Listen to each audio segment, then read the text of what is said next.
from the footballgameplan.com, where football makes sense. I'm Emery Hunt, the czar of the playbook, bring you our 2014 BCS championship game preview between the Auburn Tigers and the Florida State Seminoles. Now let's take a look at some keys to victory for both teams, starting with Auburn.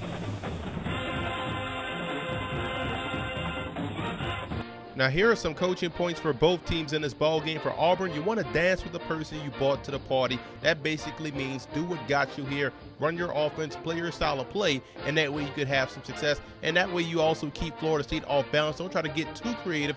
Do what got you here, and you should do fine in this bowl game. And I will go with more A-gap and B-gap pressure versus Jameis Winston. Play contain on the outside and try to get pressure down the middle of the offensive line. I think they can have some success. Even with delayed pressure, I think they'll do fine defensively. And on defense, you want to bracket Calvin Benjamin. Take away that big target, that 6'5", 235-pound target, and force Winston to go outside to those wide receivers where you match up very well.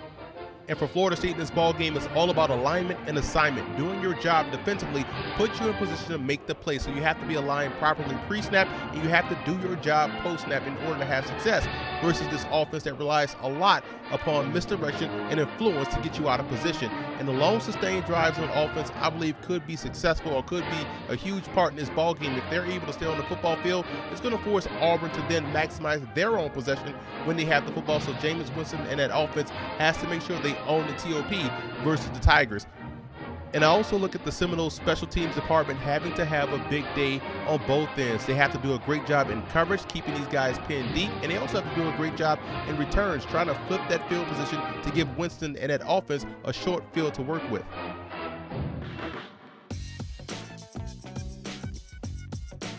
The X factor for the Tigers, in my opinion, will be that receiving core. If they're able to win the individual matchups on the outside and get that passing game going, it goes a long way in helping these guys knock off Florida State, because that's going to be the biggest key. Can they make plays in the passing game consistently? So I think the receiving core has to bring their A game this week versus Florida State.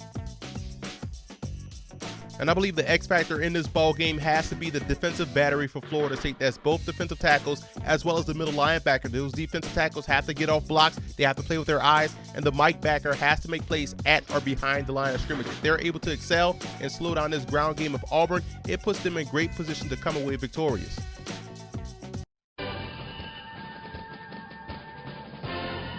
The Auburn Tigers utilize a lot of misdirection in their offense, more particular in the running game, to try to get guys out of position defensively. And I think this game versus Florida State, they can have the same type of success, taking advantage of an over-aggressive defense. And I'm showing you one play they love to utilize out of the diamond formation. To counter play, I'm showing you how they can take guys out of the play, i.e. the cornerbacks and safeties. That's why at the bottom of the numbers, you're going to put your receivers. Why? Because it widens out those cornerbacks, takes them out of the play, and it also dictates the alignment of the safeties. So they're going to have to split between the receiver and the end man on the line of scrimmage, essentially taking these guys out of the box and not allowing them to be a factor in the running game. And you're going to have your three tailbacks or three running backs in the backfield.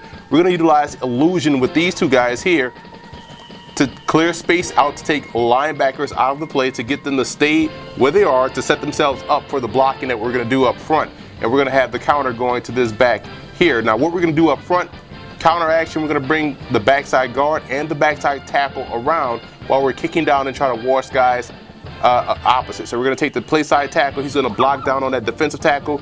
Play side guard is going to work up to the second level, block that Mike backer. We're going to have the center block down on this defensive tackle, get him cut.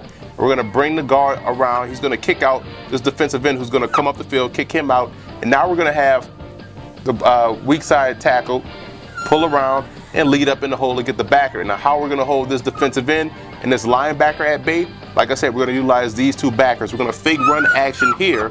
That's going to hold this backer. And we're going to bring the opposite back around the formation, giving the illusion of the end around with here. And that's going to hold this defensive end at bay. We're going to have the guy take a counter step, come around, get the ball, and hopefully run a daylight and make one miss. So this simple counter play, misdirection out of the diamond formation, is one way Auburn can have some success in neutralizing the over-aggressiveness of their Florida State defense. If they're able to hit big plays on the ground, it opens things up for them to hit big plays in the passing game later on in the contest. The Florida State Seminoles, with their Heisman Trophy winning quarterback Jameis Winston, can have some success this game versus the Auburn Tigers, attacking the short and intermediate pass area of that Auburn defense. And I'm going to show you how they can do so with the choice route. And it's a simple concept where you're giving the quarterback a short read and an intermediate read, and also the potential for a big play. Let's call this Devonta Freeman in the backfield. Let's also give Florida State the big wide receiver on the outside. And we're also going to put 2 tight ends here. So we have 2 tight ends, and the reason why you're going to utilize 2 tight ends, you're trying to keep them in base defense, base 4-3, 3 linebackers on the field, so that way they can't substitute and get more speed on the field, and you also are well protected if you want to run the football. So what we're going to do, we're going to give Jameis Winston 2 short flat defenders. That's boom, the speed out by the tight end here and the speed out by the tight end here. So if the blitz comes, he knows he can dump it off right away to either one of those tight ends. Now the intermediate read would be on the outside, where these guys will stem up and settle down in the hook zone. So that way, if these guys clear out or buzz to the flat, or if he buzzes to the flat, however he reads the linebackers, he can hit the intermediate read, which would be the comeback routes. Now the potential for the big play will be Devonta Freeman out of the backfield. Short motion, showing out, breaking up on the arrow route. This is a killer for linebackers because they are ready to go out and attack that running back if he's buzzing out to the flat. They're trying to get into their reads. And if he breaks back in on that dart or that arrow route, it's a big play waiting to happen. So you see where he has the short reads. The 2 tight ends are the short reads. The curls, comebacks are your intermediate, and the potential for the big play with the back motioning out of the backfield and running the dart route. So I think that's how they can have some success versus Auburn. Again, attacking short and intermediate, but also giving yourself the potential for the big play deep down the middle of the field with your running back. Now here are some 2014 draft prospects you want to keep an eye on in this ball game, and as expected in a championship game, you're going to see a lot of pro talent on both sides of the ball. And for Florida State, defensive heavy talent right off the bat. LaMarcus Joyner, Telvin Smith, Christian Jones, some of the best at their position, all seniors, and all should have a bright future at the next level. Keep an eye on Timmy Jernigan, a defensive tackle. If he's able to excel, they can win this ball game, so that's why his play will be huge in this matchup. And on offense, Kelvin Benjamin, a big-time redshirt sophomore wide receiver, 6'5", 235. And even though I didn't put him on the list, all 3 junior tailbacks have pro potential. That's Devonta Freeman, Carlos Williams, and my favorite, James Wilder Jr. And for Auburn, you look at D Ford, the defensive end. This is the guy that's virtually unblockable throughout the course of a ball game. 6'2", 240. Definitely is going to be a first-round pick in my opinion. And Trey Mason has burst onto the scene. Outstanding junior campaign. He may come out early. Tremendous balance. Everything that you want out that tailback position. And keep an eye on Chris Davis. This is a player, if he has a big game versus Florida State's wide receiver, that could raise his draft stock as well. And also keep an eye on redshirt sophomore Greg Robinson, the 6'5", 325-pound tackle that has NFL scouts salivating at his potential at the next level.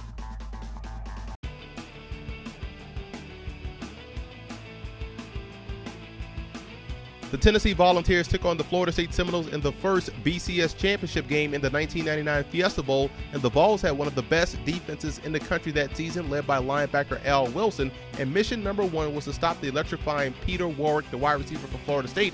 And not only did they accomplish that, but they also held FSU's explosive offensive attack to only 253 yards of total offense, winning the ball game 23-16.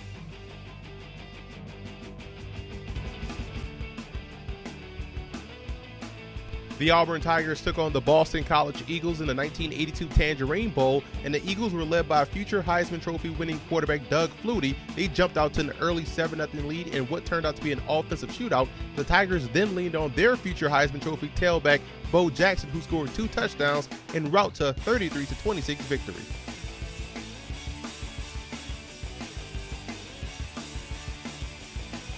The Florida State Seminoles came into the 1950 Cigar Bowl as underdogs to the powerful Wofford Terriers, and the Seminoles dominated Wofford in every facet of the ball game en route to a 19-6 victory in their first ever bowl appearance.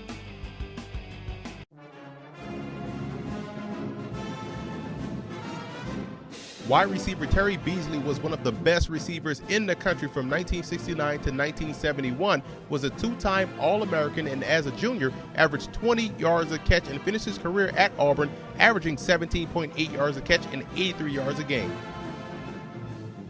Derrick Brooks is definitely a campus legend, came to Florida State as a safety prospect and played safety his freshman year before moving to linebacker, and all he did was become a 3-time first-team All-ACC performer, ACC Defensive Player of the Year in 1993, and a 2-time All-American.